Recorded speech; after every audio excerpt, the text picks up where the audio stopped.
You're listening to Road to Resilience. I'm John Earl. In the video, there's a man lying face up on an operating table.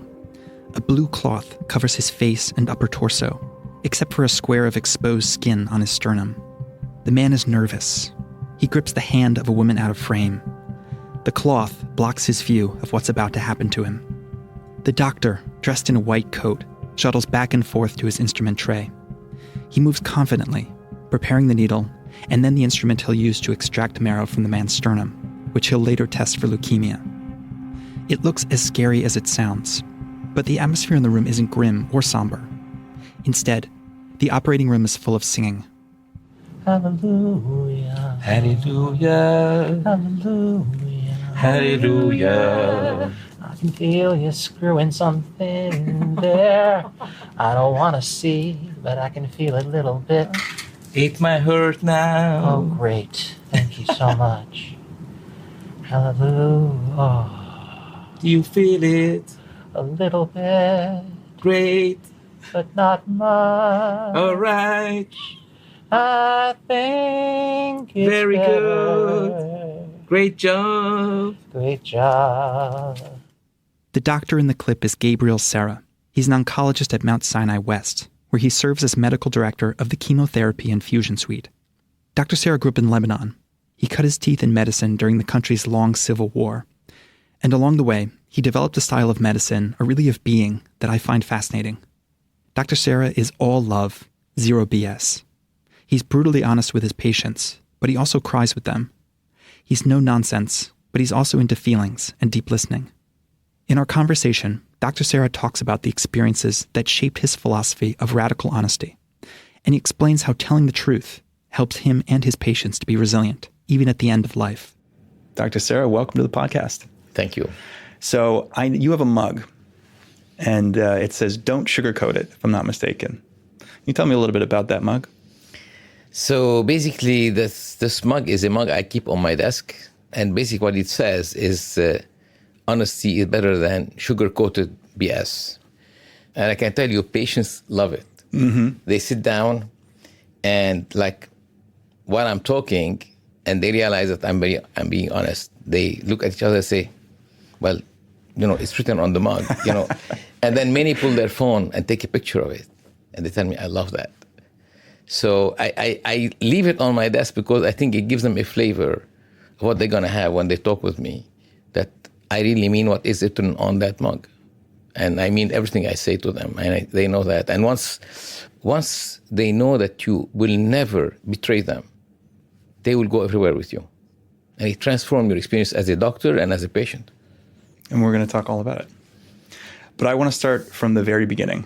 I know you grew up in Lebanon. Yes. And when we spoke, you told me that you grew up in a family of people who did not BS each other. Yeah.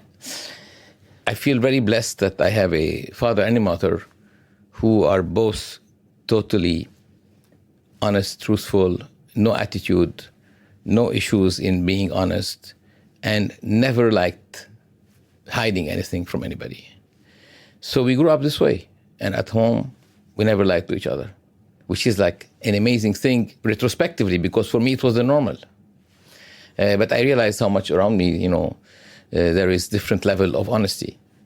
People actually can be honest a little bit or a lot or 50%, 70%. In my family, it was 150%. That sounds like it would cause chaos. Yeah. In a family. So which was great, and so when you grow up this way, you feel good about yourself, and you're never ashamed to do whatever you believe you should do. You went through a very intense experience as a young person. You lived in Beirut during the Civil War. Yes. Tell me a little bit about your experience during the war and how it kind of shaped you as a person. The war, the kind of war we lived, which I hope you will never experience in your life, even if you see movies, there's no way you can get the feeling of what it is when you are sitting in your room and then a bombshell enters your room or the room next door, or sniper fires come and hit the desk next to your shoulder, when you have your neighbor that is brought to your emergency room half dead, and friends come to the hospital like wounded with blood all over. So, these kind of things. You were a medical student at the time? I was actually an intern. So we were in the OR, and we were operating nonstop, 24/7. Yeah. And our surgeons were amazing people, the strength they have, the courage. And during the bombing, they would be operating with being calm and teaching us what should be done. And so we were interns helping them, but they were performing surgery. When we spoke, you told me stories about, riding a motorcycle through the streets of war-torn Beirut. And you told me a story about playing guitar in a bomb shelter. Yeah. So at some point for about almost 100 days, my hospital was under siege with daily bombing. Sometimes we had one bomb every 30 seconds falling on us for like several hours. And so we had a basement, which we transformed into a shelter. So it's untenable, obviously. So I used to play guitar. What else could we do? Where we are like stuck inside that room, waiting to die maybe.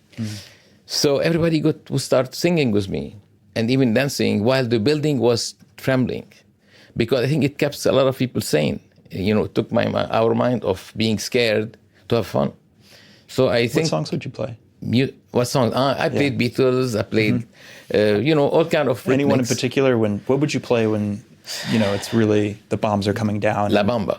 La Bamba. La Bamba. That's is the like, one that would put everybody at ease. Oh, this one, everybody starts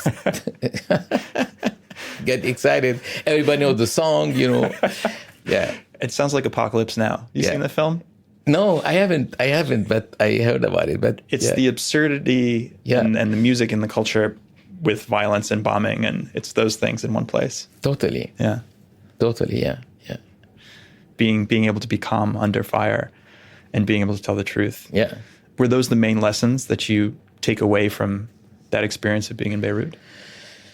So when you experience these things, you're basically facing death straight in your face.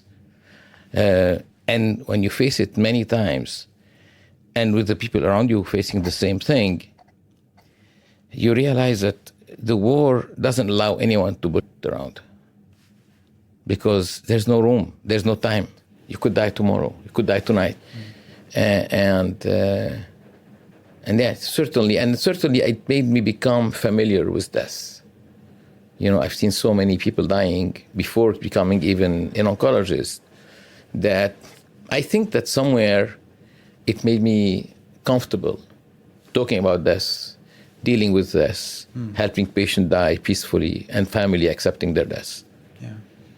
So what is the next milestone in your story of truth-telling?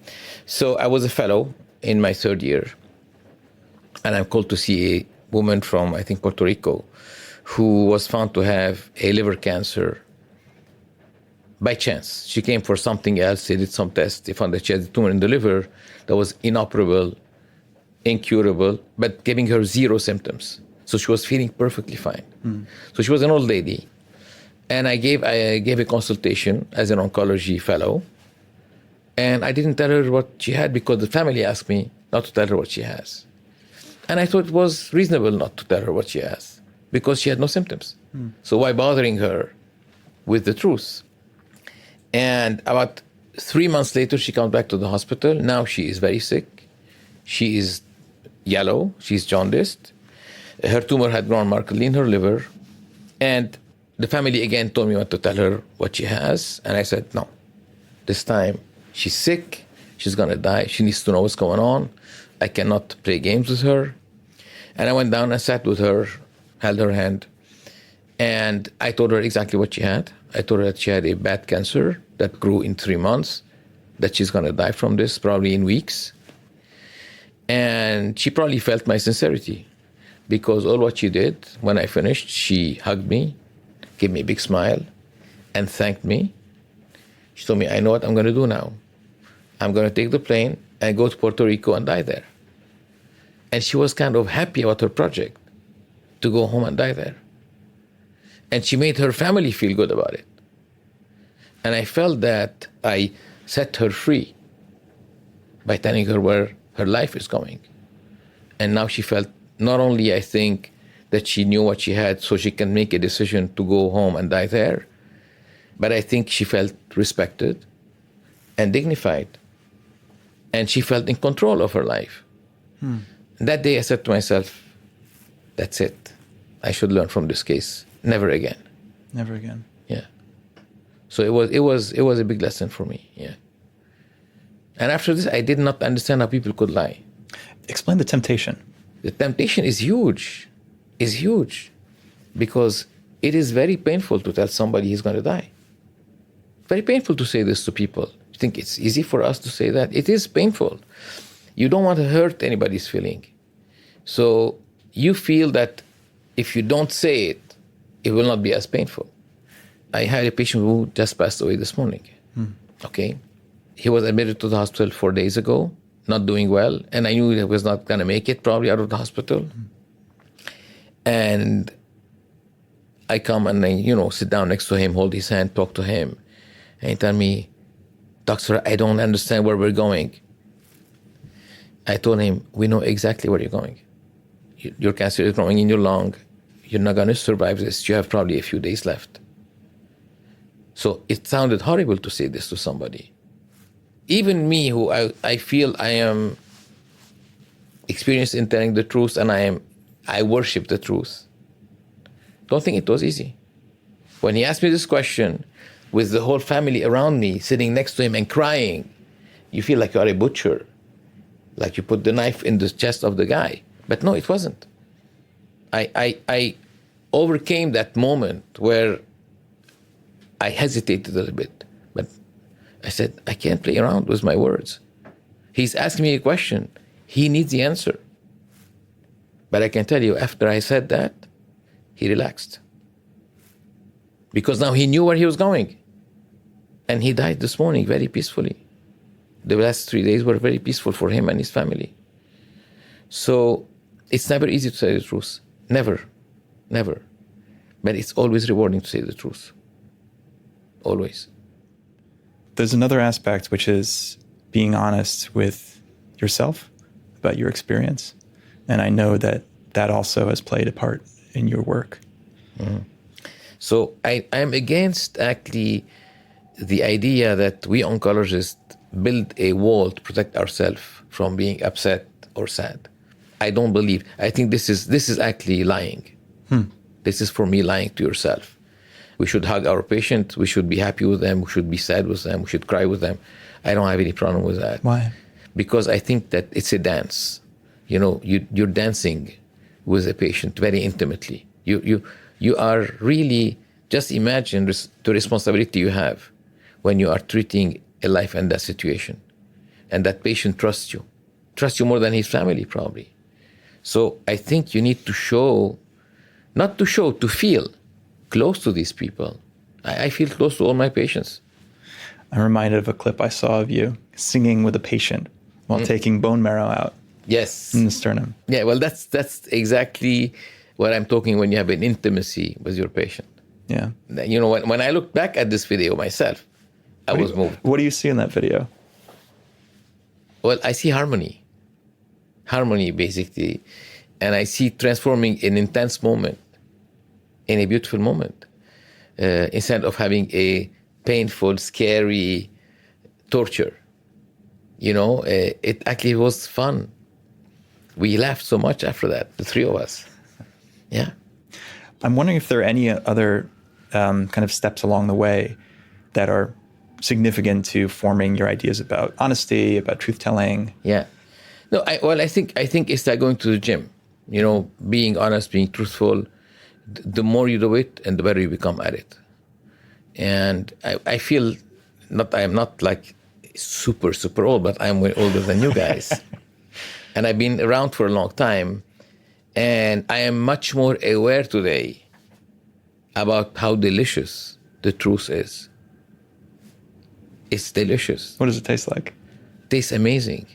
You always walk away feeling that you had a great meal. If you are honest. And you were able to be honest with empathy. To be honest by keeping the dignity of the person. to be honest and show them how much you care. And that's why you are so honest with them.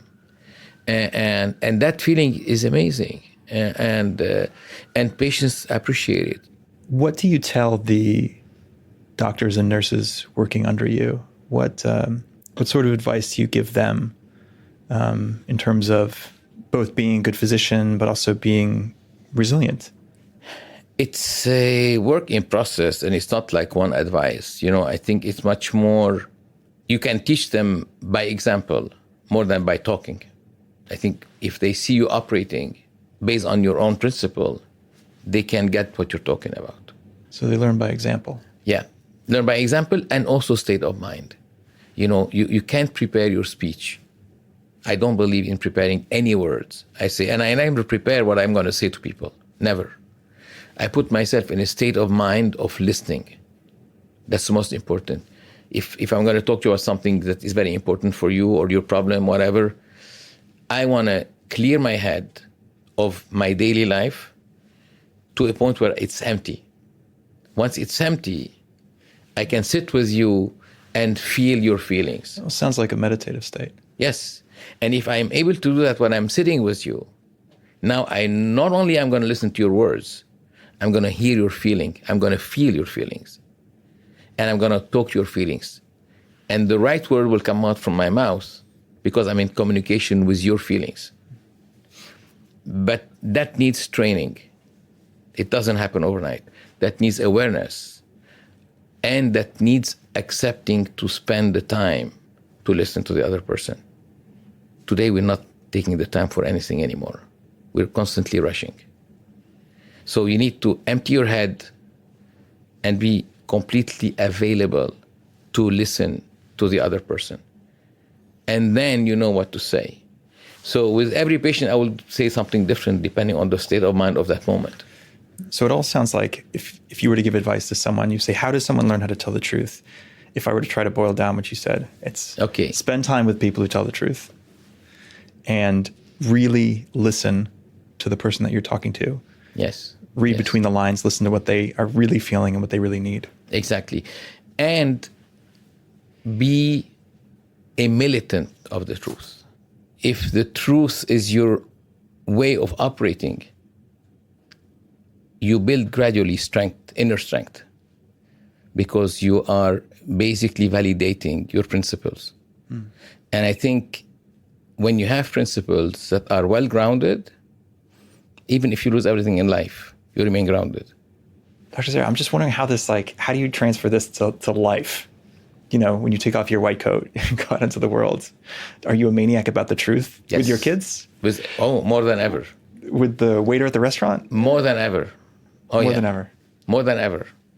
Yeah, and I know that my wife or my friends tell me, well, why don't you shut up? I say, listen, if I tell this guy that he didn't do a good job, with respect, I'm helping him. He's getting feedback. And if I tell him he's doing a great job, I'm helping him with getting his feedback. Feedback is critical, but I have to say it with respect. There is a way to talk. I can tell you something really difficult to hear, but if I do it with respect and empathy, you will not feel insulted. Later in our conversation, we talked about what it means to die a beautiful death. It's a little off topic, but I loved it too much. I couldn't leave it out. It doesn't have to be ugly. It doesn't have to be ugly. You don't have to laugh about this. No, I never do. But you can be light about it. And if you have no choice but to die, why does it have to be ugly? Why can it be beautiful? When I say that, it shocks people. I'd like to have a beautiful death. Why not? You're going to die regardless. So it might as well be a good experience. What does a beautiful death look like? I think it's not one way of looking at it. I think it will change from one patient to the other, from one experience of death to the other. But at least one thing that I would think should always prevail is having peace going into the process of dying, accepting that you're going to die, appreciating what you went through. I find there are 5 magic words. Maybe there are more, but at least those are pretty good. When you're dying, is to tell people around you, forgive me, I forgive you. Thank you. I love you. Goodbye. If I can say this to my people around me, I think I'll have a beautiful death. But to be able to feel that you can say these things, you have to be going peacefully. You have to be accepting your dying, and the people around you have to be accepting your death and supporting your death and giving you permission to die. You know, the people who love you have to detach themselves from like, I want to keep you for me. No, I want to give you the freedom to die, and I'm going to be okay after you die. And that's what is the permission to die, that both patients, family have to give them, and the doctors as well. And I think when you give permission to die to somebody, it's a gift, because they don't feel that they're abandoning you. As long as you are hanging on, they feel that they are stabbing you in the back by dying, that they don't have the right to abandon you. Because after they die, you're going to be really bad. If you make them understand that, you know what, you can die, go ahead, I'm okay, I'm accepting your death, I thank you for what you've done for me, etc., etc., then you make them feel free. You set them free. You need to set them free. And I tell these things to my patients. What I'm telling you right now, these are things I say to my patients' family and to my patients. Yeah. Dr. Sarah, thank you so much for being on the podcast. It's my pleasure. Thank you for coming. That's all for this episode. If you like the podcast, please rate and review us on Apple Podcasts and tell a friend about us. We really appreciate it. Road to Resilience is a production of the Icahn School of Medicine at Mount Sinai. Our team includes Katie Ullman, Nikki Hudson, and me, John Earl. Our executive producers are Dory Clesis and Lucia Lee. Nikki and Justin Gunn shoot video for us, and Kathy Clark shoots photographs. From all of us here, thanks for listening. We'll see you in a couple weeks.